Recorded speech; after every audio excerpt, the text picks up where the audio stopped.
in his game maybe you would want to add to yours in the league?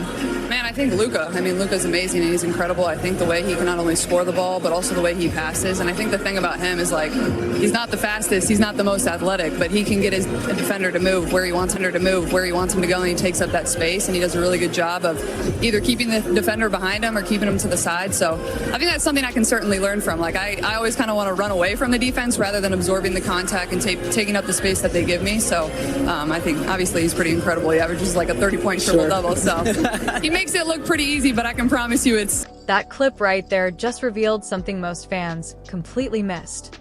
Caitlin Clark just publicly stated she wants to model her game after Luka Doncic. The same Luka Doncic, her head coach, Stephanie Weiss, went on national television and said makes his team worse when he plays.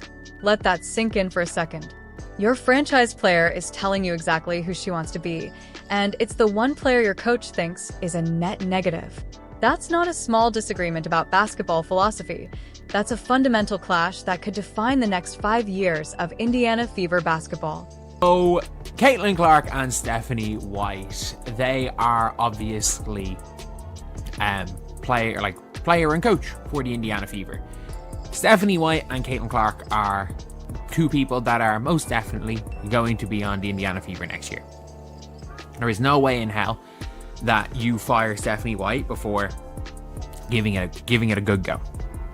There's no way in hell you do that, especially because there is absolutely, on a personal level, mutual respect from Caitlin Clark and Stephanie White.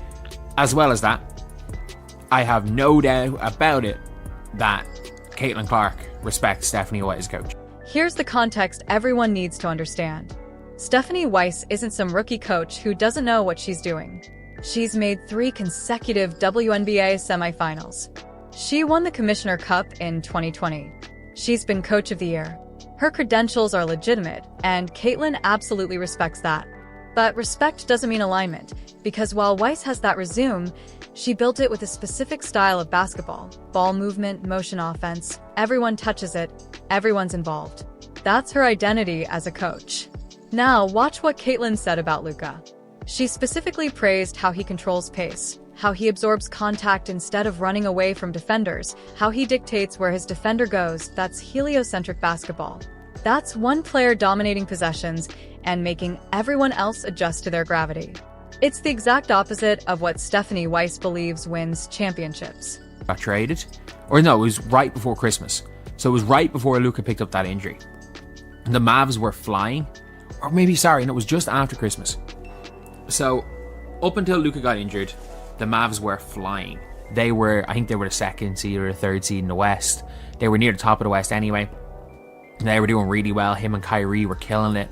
And Luka was looking like he was playing at an MVP level.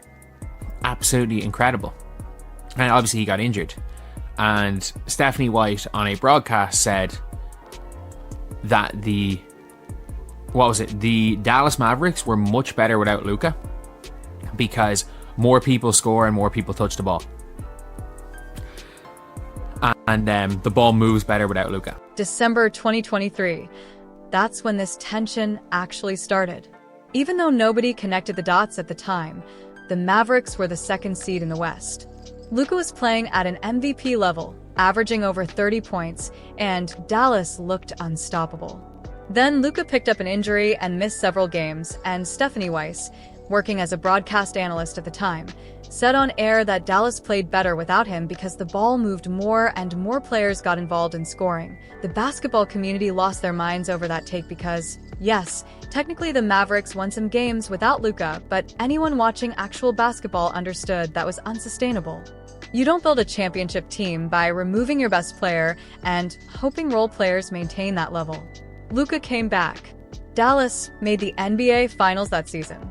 And Weiss's comment aged like milk left out in the sun. But here's why this matters for Indiana. That wasn't just a bad take. That was a window into her coaching philosophy. She genuinely believes ball movement and balanced scoring beat individual dominance. And now she's coaching a player who wants to be Luka. I'm not going to say Luka's the player she's most similar to, because I do believe that in the full court she's most similar to a Halliburton. But you can tell that Caitlin Clark likes to dominate the ball. And the way she works best in the half court is not through a motion offense, not through being an off the ball player, not being Stephen Curry. Because, by the way, Caitlin Clark is as close. Saying Caitlin Clark is Stephen Curry is like saying Trae Young Stephen Curry. Like, she's nowhere near. I wouldn't say she's anywhere near Trae Young, because, like, she's much like if she's Trae Young, if Trae Young was 6'7", like that's what she's equivalent of. She is the height of a small forward. Like if Trae Young was 6'7", but if Trae Young was 6'7", we'd be talking about maybe like the best player in the world. So yeah, maybe she's taller than Trae Young as is. But if you guys didn't hear today About something important, Caitlin Clark is not Steph Curry. That comparison needs to die because it's wildly inaccurate, and it's causing people to misunderstand what kind of player she actually is. Steph Curry is the greatest off-ball player in basketball history. He sprints through screens, relocates constantly, and creates chaos through movement. Without the basketball, he's a two-guard who became a point guard. His game is built on making defenses scramble. Other people have the ball. Caitlin is a high heliocentric point guard who plays best with the ball in her hands, controlling tempo, making reads, and forcing defenses to collapse on her drives or respect her range. She's closer to Trae Young if Trae were 6 feet 7 inches. And if Trae Young were 6 feet 7 inches, we'd be talking about a top 5 player in the world. That extra height changes everything about finishing, passing angles, and defensive versatility. The Luka comparison makes way more sense. Neither one is the fastest or most athletic player on the court, but both manipulate defenders with pace changes, both use their body to create space, and both see passing windows that don't exist for normal players. Caitlin even said it herself in that interview. She runs away from contact when she should be absorbing it and taking up space like Luka does. where she basically said the player that she looks at is the player that her coach specifically thinks is a net negative. The player her coach thinks is a net negative is like, yeah, I'm trying to be that player. Let's look at the comments. Try to get her to watch Shea tape. Is she more like Luka than Steph? Caitlin Clark is nothing like Stephen Curry. Like, not even remotely close to Stephen Curry. They don't play anything alike. Like, it's like saying, I'm trying to think of just a comparison to Stephen Curry. It's like saying Jimmer and Stephen Curry played anything alike. Jimmer just comes off screens and shoots from 30.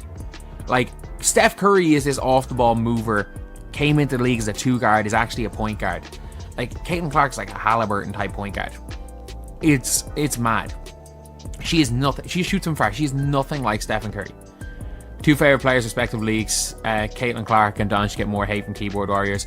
I mean, Jimmy High Roller is single-handedly saving Luka Doncic's legacy. This is where the coaching tension becomes a real problem, because what Caitlin actually needs to improve is pretty straightforward.